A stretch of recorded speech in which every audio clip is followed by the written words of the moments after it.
Steph, tu película se ha exhibido en muchos festivales diferentes. La acogida creo que ha sido muy calurosa, muy cercana en todos ellos, pero es la primera vez que la exhibes en España. Entonces, ¿cómo es tu expectación? ¿Qué esperas como feedback? Bueno, ya me contarán ustedes.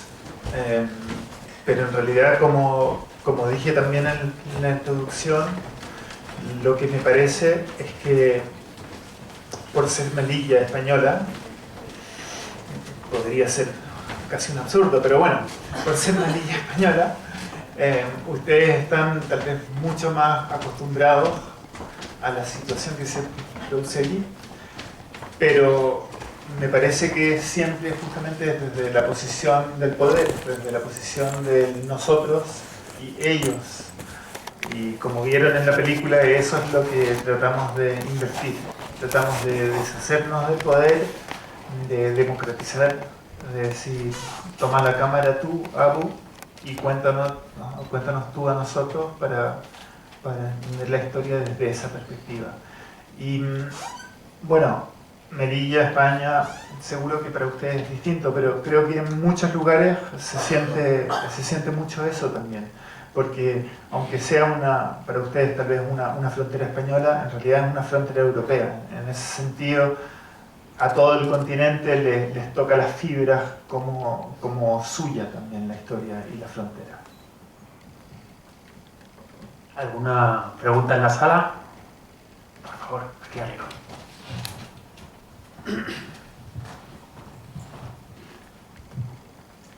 Muchas gracias por la película, enhorabuena, me ha parecido fantástica, también muy dolorosa, muy dura de ver. Sí es cierto que estamos acostumbradas a ver estas imágenes, pero eso no significa que nos dejen de afectar, y la forma que has construido la película, que la habéis construido coralmente, creo que nos ha afectado a todas. Te quería preguntar si nos podías hablar un poco más del proceso, cómo llegasteis a ellos, el tiempo que te has dado, dónde está Abu ahora, porque no está aquí, un poco todo el proceso de llegar a la película. Sí, muchas gracias. El proceso realmente ha sido un proceso, en el sentido de que evolucionó mucho a medida que iba avanzando. Lo que sí es que al comienzo había una construcción conceptual, en la que, como decía recién, queríamos entregar el poder, queríamos entregar las cámaras, no queríamos filmar nosotros. Estuvimos allí muchas veces y decididamente no filmamos ni una sola imagen. Y era parte de nuestro dogma, podríamos decirlo.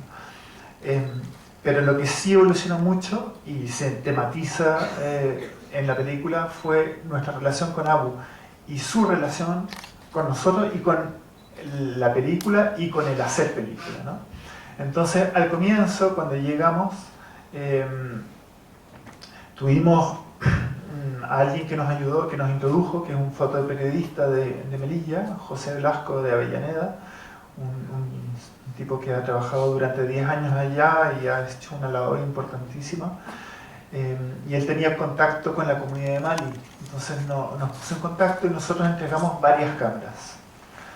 En parte porque hubiera podido ser que fuesen varios protagonistas, en parte porque queríamos realmente empezar a sentir y no elegir porque nosotros eligiéramos, sino porque queríamos descubrir qué era lo correcto.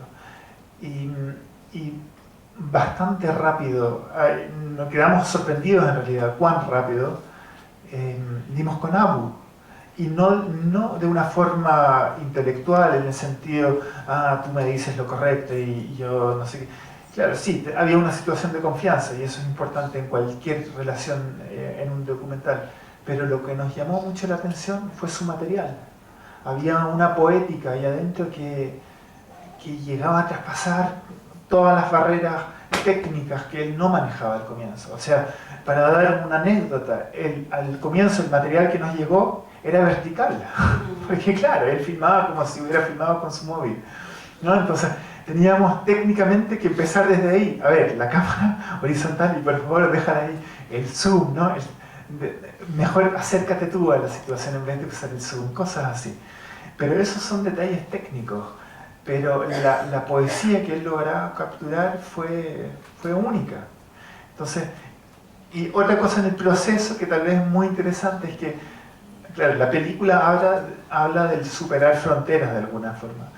Ahora, el proceso de la película también fue eso. Yo vivo en Dinamarca, en Copenhague, mi otro director, Moritz, vive en Berlín, Abu está en Melilla, o sea, en el Urubú, luego en Melilla, luego en Madrid, ahora está en Alemania, lleva un año en Alemania, y todo el rato trabajábamos así, cruzando fronteras, con WhatsApp, enviando cosas por internet, y funcionaba súper bien, y sentíamos en un momento, claro, lo que estamos tratando de plasmar ahí es lo que estamos haciendo en la realidad en nuestro proceso creativo también.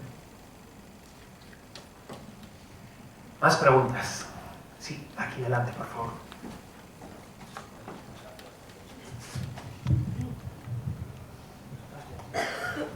Hola, buenas. Enhorabuena primero por el trabajo. Y por continuar con el tema del proceso de trabajo, si nos podría explicar cómo hicieron para que Abu pudiera salvaguardar ese material y ponerlo a buen recaudo, porque las redadas son continuas. Sí, las redadas son continuas. O sea, en la película se ven algunas, pero son mucho más que esas, obviamente. Llegan a ser diarias. Hay temporadas en las que son 2 veces al día, por la noche y por el día. La realidad es brutal, obviamente. El material, yo todavía no sé cómo llegó todo ese material. Hay material que no llegó. Hay cámaras que se perdieron, hay tarjetas que se perdieron, especialmente las últimas, cuando Abu finalmente saltó o logró saltar. Había tarjetas que estaban llenas. Él, por razones de seguridad, obviamente no llevaba la cámara.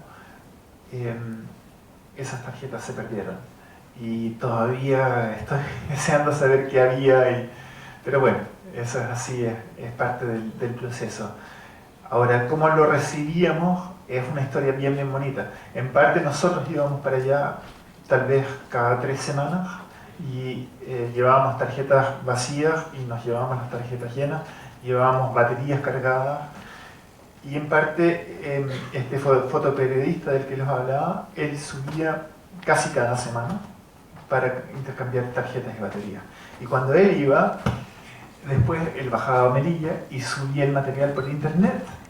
Y nosotros, sentados en nuestra oficina o en nuestro computador, veíamos como lentamente iba entrando este material. Y de verdad era como un proceso de un niño pequeño que va a tener cumpleaños y que ve todos los regalos ahí y desea abrirlos, ¿no? Y uno no sabe lo que hay adentro. Y finalmente se descarga la carpeta completa y lo abrimos y empezamos a abrir cada clip y muchas veces sin entender primero qué es, ¿no? Y ver clips que duran medio segundo, clips que son un cielo todo movido o unos arbustos y es como que, y lentamente vas descubriendo, qué sé yo, la escena donde están huyendo, ¿no? De la policía. Era eso, era el descubrir qué pasa, era como ¡guau! Están huyendo y lo estás filmando. Y nuestro acuerdo con Abu era nunca te pongas en peligro por la filmación. Si hay una redada, si tienen... Tú huye, la cámara, bueno, ya veremos. Y cuando llega ese material, a mí todavía se me ponen los pelos de punta porque, claro, él dijo, no, esto es importante, esto tiene que ser parte del proceso, ¿no? Y aquí está. Creo que teníamos otra mano por aquí. Sí, aquí. Hola, buenas tardes y enhorabuena por el documental, en primer lugar. Y en segundo, en realidad tengo varias preguntas, pero creo que son cortas. Tengo una curiosidad sobre cómo he visto que, bueno, muchos se hacen llamadas telefónicas, Abu mismo utiliza una cámara y tengo la curiosidad de saber cómo cargan las baterías y cómo se abastecen de energía. Eso uno. En segundo lugar, he observado que en el documental, al menos en el campo de Urubú, no se ve a ninguna mujer, pero sí sabemos que muchas veces cuando cruzan el estrecho o van por otras rutas, sí hay muchas mujeres, porque en este caso no hay. Y la tercera pregunta es que también, bueno, yo había leído un poquito sobre el tema tanto de los migrantes como de los refugiados, ¿no? Y en el caso de los migrantes, en el imaginario popular solemos pensar que siempre cruzan buscando un trabajo, que por la presión de que les falta algo en casa, o sea, tienen una presión económica muy fuerte, pero a veces también hay personas que más que nada lo que están haciendo es perseguir un sueño, ¿no? Y aparece, por ejemplo, en el documental alguien que dice que va a ser estrella de fútbol. Y no obstante, no sé cuál es la motivación de Abu, quizás si la sabes nos la podrías comentar. Gracias. Sí. Muchas gracias. Primero, el cargar los móviles y estos para tocar MP3. Hay gente en los pueblos marroquíes que, a pesar de que es altamente recriminado por la ley, les dejan cargar lo que tengan que cargar allí. Hay que pagar por ello y no es poco. No sé si eso es bueno o malo. Claro, hay un riesgo en hacerlo. Lo veo complejo el tema de cobrar, pero bueno, es así. Lo hacen en tiendas marroquíes. Lo segundo era las mujeres. Hay campamentos que están un poco más alejados de la frontera donde sí hay más mujeres. El problema en el Gurugú específicamente es que es muy duro. O sea, las redadas, como decía, son muchas veces diarias. La violencia policial es brutal y la vida simplemente es muy cruda. Entonces para muchas mujeres se les hace casi imposible. Ahora, para ser honesto, hay mujeres que han estado en el Gurugú, hay mujeres que han llegado a saltar la valla, pero son muy pocas. Ahora, ¿por qué otras rutas? Porque muchas veces es el hombre por una cosa física que tal vez es más capaz de saltar estas vallas, y entonces se trata de que la mujer compre una plaza en un bote debajo del capó de un auto o de alguna otra forma, que no necesariamente es menos riesgosa, pero bueno, tal vez físicamente menos ardua. Lo tercero, que son como los sueños, ¿no? A ver, yo soy chileno, ¿no? En Chile no te imaginas cuántos españoles hay ahora, ¿no? No están escapando de ninguna guerra, ¿no? Claro, todos, españoles, malienses, da lo mismo, todos buscamos una sola cosa, y es un futuro mejor. Y más, buscamos un futuro mejor para nuestros hijos. Y cuando llega eso, ya no paramos frente a nada. O sea, vamos a por ello. Y creo que es lo más normal, lo más humano que nos hace iguales a todos. Entonces, uno tiene un sueño, el otro es como, habría que definir qué es un sueño y qué es solamente una esperanza, o qué no sé. Yo creo que cada uno está buscando eso, está buscando salir adelante, ¿no? Eso. ¿Teníamos alguna otra mano, yo creo, más arriba? Sí, creo que aquí.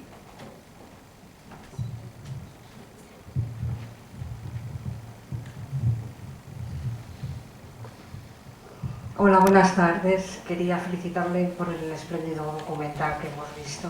Gracias. Y quería comentarle al compañero que ha intervenido hace un momento que la mayoría de las mujeres y los niños están en el campamento de Bolingo. Incluso hay familias enteras en Bolingo. En Gurugú, efectivamente, ha habido pocas mujeres, porque es un campamento de hombres, pero todas ellas son mujeres muy protegidas por los compañeros. Pero es verdad que las condiciones son más duras y generalmente las mujeres están concentradas en Bolingo. Solamente era eso. Sí, correcto. Yo quería comentar un poco, bueno, que nos pudieras platicar sobre el momento y cómo, en qué punto de la película construyes o construyen juntos el argumento que acompaña toda la película de La voz en off. Sí, que creo que es muy interesante porque no sé si la construye desde el principio, la construye desde Gurugú, si la construye después, o qué tanto hay de ustedes también vertido en el propio discurso, que en principio parece que es solo el discurso o la mente de Abu, pero a mí me parece que había matices también de ustedes, ¿no? Ahí. Y por otro lado también el tema de cómo construyó Abu y ustedes mismos, y la evaluación de seguridad, de qué mostrar y qué no mostrar, de una estrategia de supervivencia y logística de cómo cruzar la frontera y qué tanto éticamente uno se compromete o no se compromete, o sea, se aventura a develar algunas estrategias que, no sé, de pronto es una línea interesante, compleja, y que me imagino que también estuvo latiendo en ustedes, ¿no? Sí. Súper buenas preguntas, gracias. A ver, lo primero es la voz en off.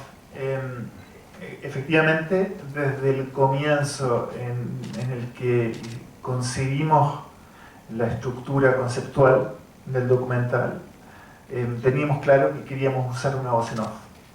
Y teníamos clarísimo de que esta voz en off no iba a ser una voz en off informativa, periodística, en la que no nos íbamos a enterar de que, a ver, qué estudios tuvo nuestra protagonista, cuántos hermanos tienen. No nos interesaba para nada.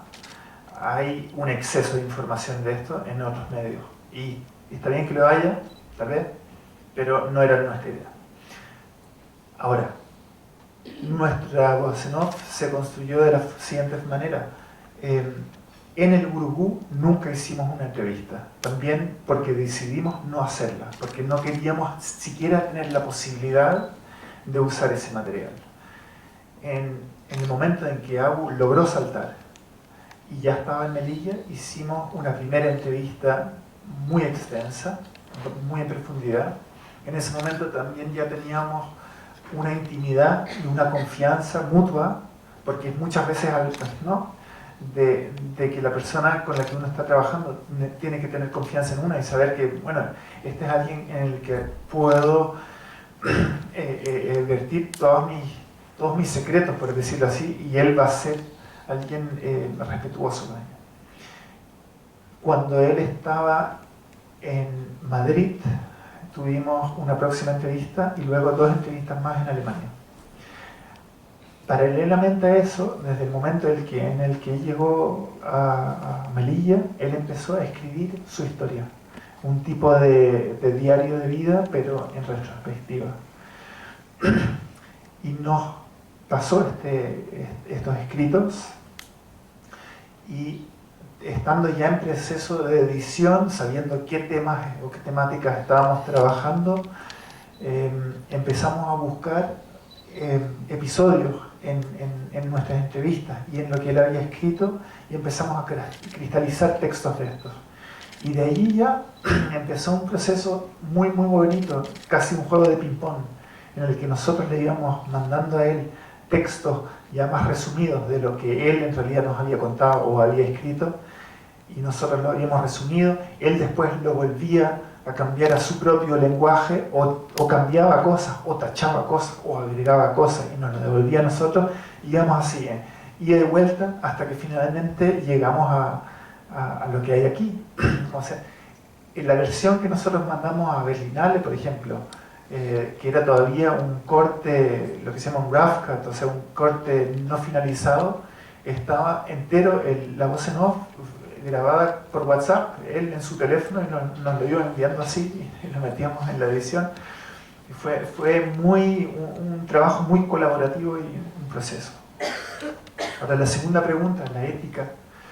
Claro, hay un montón de preguntas éticas que uno se hace todos los días. En parte se nos hizo fácil porque no filmamos nosotros, ¿no? Entonces no hubo momentos en los que teníamos que decir esto no lo puedo filmar porque tal vez transgrede una línea ética, sino que Abu, y creo que con mucha sensibilidad, sabía qué podía filmar y qué no podía filmar. Por ejemplo, los momentos en los que se anuncian los saltos no están filmados, o cuando se planifican los saltos no está filmado. Y ahí aparece algo bien bonito de lo que tal vez dije al comienzo, ¿no? Nosotros, al entregar la cámara, no solamente entregamos lo que uno va a filmar o el cómo va a filmar, sino también lo que uno no va a filmar. Y eso es por lo menos igual de interesante, ¿no? Y él decide no filmar eso. Ahora, hay escenas donde sí filmó, donde nosotros nos preguntamos, ¿y esto qué? Desde ahora podemos mostrarlo. Por ejemplo, había una escena que era una joya, era una maravilla de escena, con comienzo, desarrollo y final, que calzaba excelentemente, pero había alguien que estaba todo el rato tapándose la cara, ¿no? Y miraba y se tapaba la cara. Y estaba claro, no quería ser filmado, y la escena no entró a la película. Porque dijimos, no podemos transgredir esa línea. En un momento pensamos, bueno, o alguien, ni siquiera lo pensamos, alguien nos propuso, ¿qué tal con pixelear la cara? No, o sea, no. O sea, va contra todo el estilo, toda la estética, todo el argumento del documental. No podemos pixelear una cara, porque somos nosotros interviniendo ahí claramente, ¿no? Y así, pero sí, las preguntas éticas son continuas.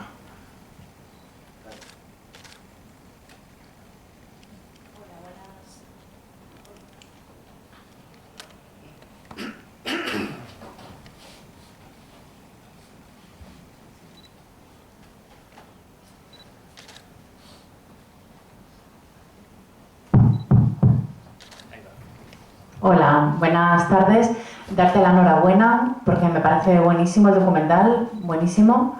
Y dos preguntas cortas. La primera, las imágenes que aparecen en escáner con infrarrojos, yo no sé si os las ha cedido la Guardia Civil, la Guardia de Fronteras, ¿cómo las habéis conseguido? Porque claro, son muy importantes para el desarrollo del documental. Eso por un lado.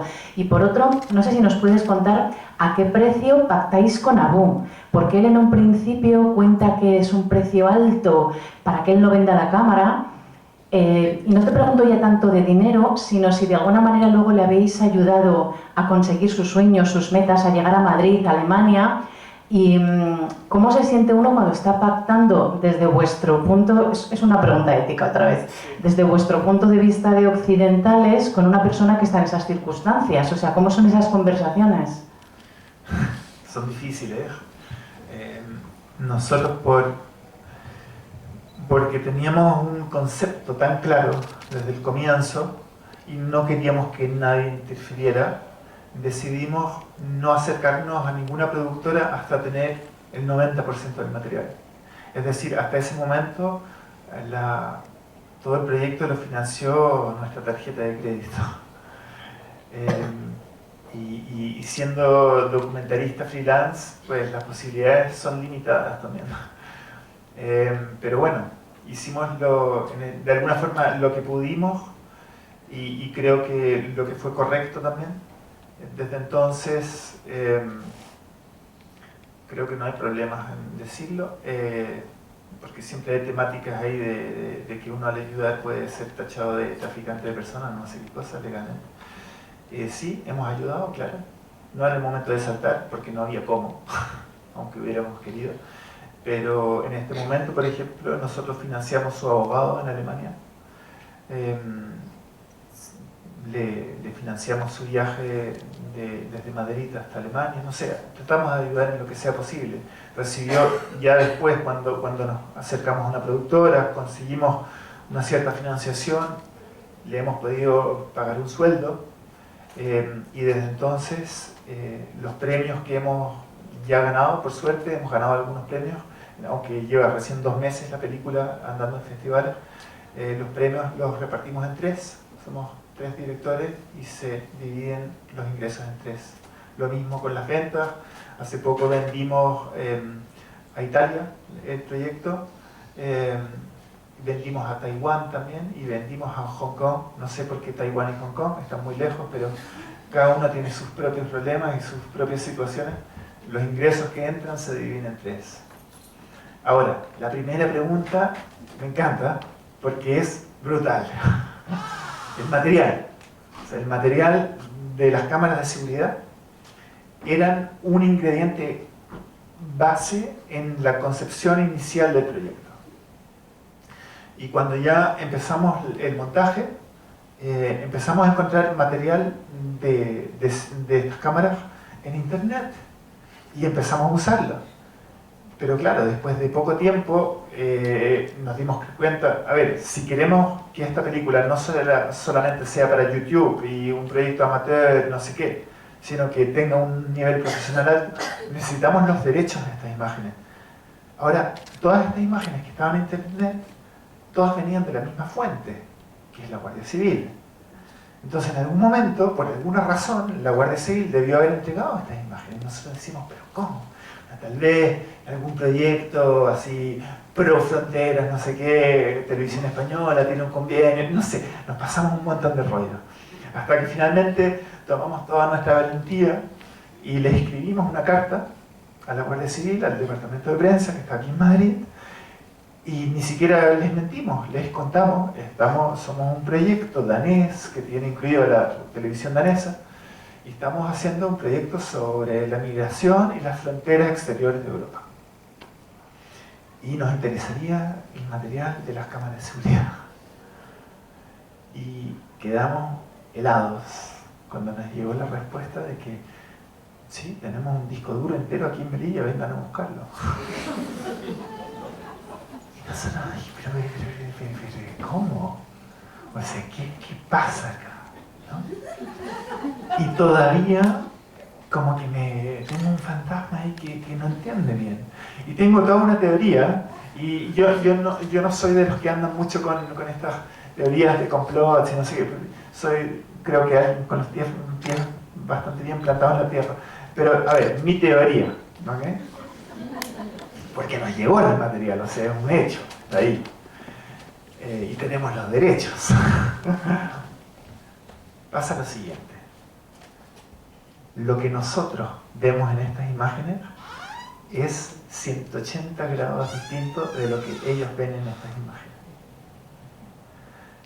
Para ponerlo en sus palabras, en las palabras de la Guardia Civil o gente afín, lo que se ve en estas imágenes son hordas de subdesarrollados que nos vienen a invadir. Y lo que yo veo en esas imágenes es una violencia estructural brutal, ¿no?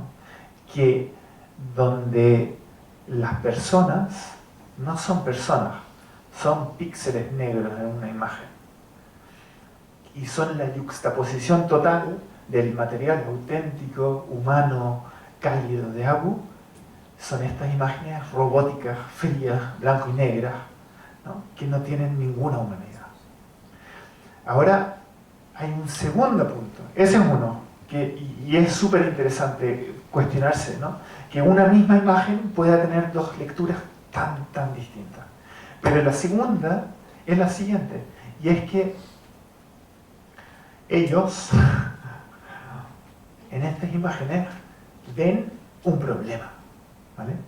Y donde hay un problema, se necesita una solución. Y claro, ¿cuál es la solución?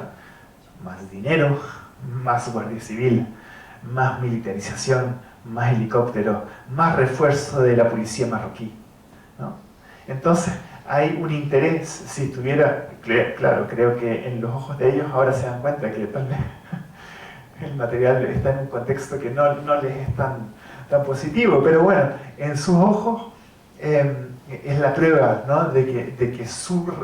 de que ellos están ahí porque tienen que estar ahí, porque nos están protegiendo, ¿no?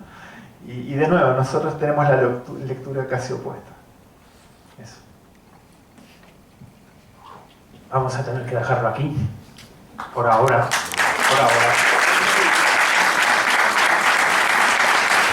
Lo siento mucho porque tenemos otro pase ahora, pero... ¿Cómo?